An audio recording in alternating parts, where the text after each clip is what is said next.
Hello दोस्तों, तो फिर से स्वागत है आपका मेरी एक नई वीडियो में। तो आज था मेरा इंटर्नशिप ट्रेनिंग का 4th डे। और इसमें से बेसिक बताया उन्होंने। इंस्ट्रूमेंट देकर उनकी हेल्प करते रहे, और वो क्या बोलते हैं, उनकी जो वाइल्स होती है ना, वाइल्स की कैपिंग हटाते रहे, और उसमें लेबलिंग करते रहे और वेइंग करने के लिए। तो पीएच मीटर, पीएच का फुल फॉर्म होता है पोटेंशियल ऑफ हाइड्रोजन।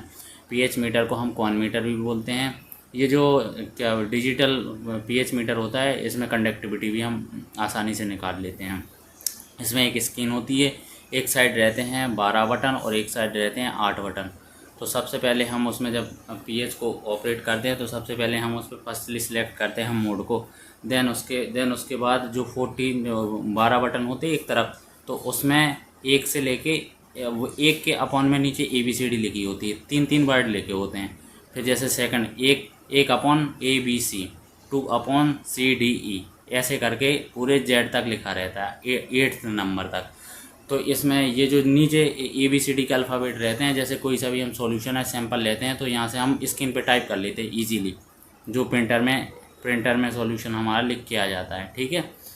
और जो मेरे ये जो डिजिट होते हैं, इनसे हम लोग सिलेक्ट करते हैं कि हम लोगों को ये क्या निकालना है। जैसे हम लोग को पीएच निकालनी है किसी सॉल्यूशन की, तो बगल में एक वो रॉड स्टैंड होती है। रॉड स्टैंड में एक तो मेटल रॉड होती है और एक होती है पीएच रॉड। तो पीएच रॉड में भी 2 रॉड होती हैं। पीएच रॉड में एक होती है रेफरेंस इलेक्ट्रोड, और एक होती है डिटेक्टर इलेक्ट्रोड। डिटेक्टर इलेक्ट्रोड से कंडक्टिविटी वगैरह वगैरह पता करते हैं।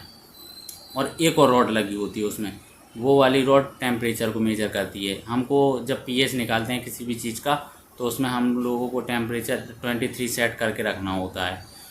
और फिर 23 सेट करके रखना होता है। और जब हम और जो इलेक्ट्रोड होता है ना, तो before use and after use हमेशा हमको 3 m पोटेशियम क्लोराइड के सॉल्यूशन में ही उसको डिप करके रखना होता है हमेशा, क्योंकि उससे उसकी वैल्यू वगैरह मतलब सही रहती है वो मशीन, ऐसा कुछ। लेकिन मैंने अच्छे से पूछा नहीं, याद भी नहीं रहा मुझे इस चीज़ के बारे में पूछने का। बस ये थी। और नीचे और भी बटन होते हैं, जैसे ये तो मैंने बता दिया कि 1 से लेके यहाँ तक का। नीचे GLP वगैरह होते हैं, साइन वाइन होते हैं। जैसे हमको कुछ भी टाइप करना है, तो यहाँ से हम लोग ईजिली कर सकते हैं। और वैसे और फिर जब प्रिंट वाला भी बटन होता है, तो जितना जो कुछ हमने कंडक्टिविटी निकाली, स्क्रीन पे लिख के आ जाता है कि इसकी पीएच क्या है। और जैसे कंडक्टिविटी निकाली है, तो मिनिमम वोल्टेज क्या है इसका, और टेम्परेचर लिख के आ जाता। और जैसे हमें किसी सॉल्यूशन की निकालनी है, तो उसका नेमिंग आ जाता है, ये सैंपल का क्या नेम है, इसका बेच नंबर, कुछ भी हम लोगों को उसको प्रिंटर में निकालना होता है रिकॉर्ड वगैरह के लिए। तो और उस टाइमिंग वगैरह सब कुछ प्रिंटर में से प्रिंट आउट हो जाती है। पहले तो सेट करना होता है उसको, कि उसमें जो बटन होते हैं ना, उनके थ्रू।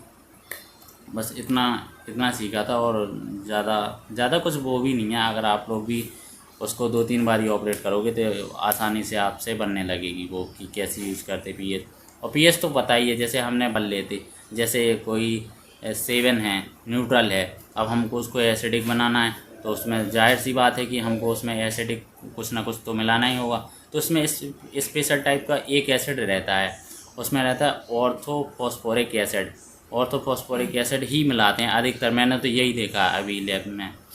और अगर जैसे किसी का पीएच ज़्यादा है ना, तो कम ही कर दें, क्योंकि हम लोगों का एंटीबायोटिक पाउडर की टेस्टिंग चल रही है, तो उसी में हम लोग चेक बैक वगैरह वगैरह करते रहते हैं। फिर उसके बाद पोलरीमीटर में भी चेक होता है, यूवी में भी चेक होता है, HPLC में भी चेक कर दी। बस आज हमने इतना ही सीखा था। अब मैं आपको मिलाऊंगा अपने सोहन भाई से। उन्होंने आज क्या सीखा, वो अपनी चीज़ें शेयर करेंगे आपके साथ में। तो हेलो दोस्तों, आज मेरा प्रोडक्शन का चौथा दिन था। तो आज सर लोगों ने हम पिछली बार हम ऑटो क्लब की एसओपी पढ़ाई थी, तो आज उनने इसके आगे एसओपी दी, जिसमें से सबसे पहले था cleaning replacement of the capsule और कार्टिलेज फिल्टर।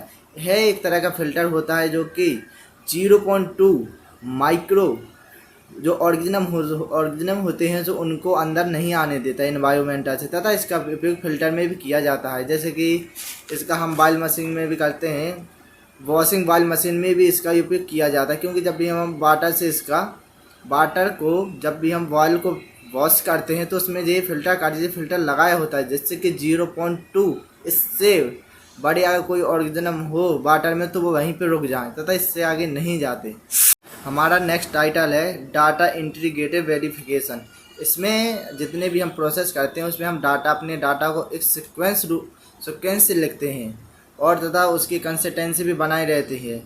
और तो इसमें हम डाटा को एक साथ फिल करते हैं, मतलब ऐसा नहीं कि पहला डाटा हमने बीच में कर दिया और बीच वाला डाटा लास्ट में कर दिया, ऐसा नहीं करते। इसे अगर जो पहले अपने रीडिंग प्रोसेस ली उसको पहले करते हैं, फिर यह सीक्वेंस वाइज चलता है। अगर ऐसा नहीं करेंगे तो हमारा जो BMHR है बैच है वो सही से नहीं बन पाएगा, जिसके कारण हमारे प्रोडक्शन में हमको बहुत दिक्कत का सामना करना पड़ता है, करना पड़ सकता है।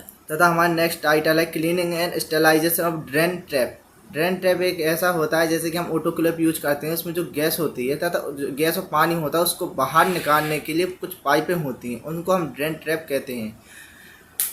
और इसके बाद हमारा नेक्स्ट टाइटल है क्लीनिंग से operating stepping machine. Stepping machine एक पैकेजिंग मशीन होती है जो कि हमारे बड़े बॉक्स होते हैं उनको पैकिंग करने, उनको में एक रबर होती है प्लास्टिक की, उसको कवर करने के लिए होता है तथा उसमें एक टेम्परेचर हीट होता है, वो हीट के द्वारा उसको पैक करता है।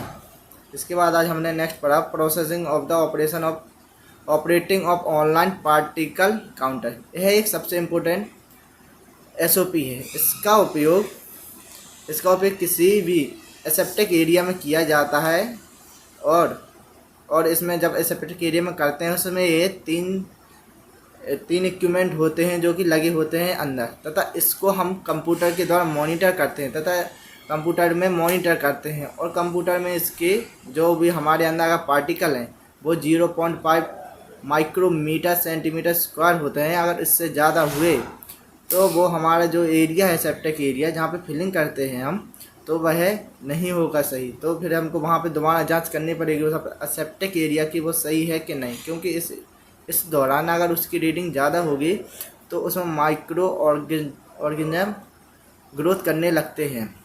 तथा इसमें 2 लाइटें होती हैं, एक येलो लाइट होती है, एक रेड लाइट होती है। जो कि येलो लाइट होते कि इंडिकेटर करता है कि हमारा अभी जो उसमें सेप्टिक एरिया में है वो सही है। अगर उसमें रेड लाइट आने लगेगी तो मतलब डेंजर हो जाती है। सो आपको अपने एरिया को दोबारा से चेक करना पड़ेगा। जो मॉनिटर है, मॉनिटर के द्वारा ही पता चलता है कि वो सही है कि नहीं। जैसे हमारी कंपनी में लगा है, लेकिन अभी तो उसमें सब नॉर्मल है, सर ने बताया था इसमें अभी कोई दिक्कत नहीं। सभी जितने भी और वो पार्टिकल हैं वहाँ पे अभी सब 0 हैं, तो वहाँ पे अभी सही चलता है।